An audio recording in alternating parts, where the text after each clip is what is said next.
This morning we're working on an 02 Subaru Impreza that was towed into us with a no start condition. Go ahead and crank it.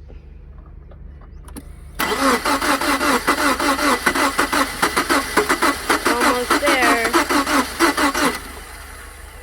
And that's about as much as we can get it to do. Always starting with the basics, we check things like spark plugs first. And you can see that that spark plug on the left side is significantly more worn down, which is also a good reason why to check more than one spark plug when you're trying to diagnose an issue like this. So what we're going to do is we're going to recommend a tune-up and go from there.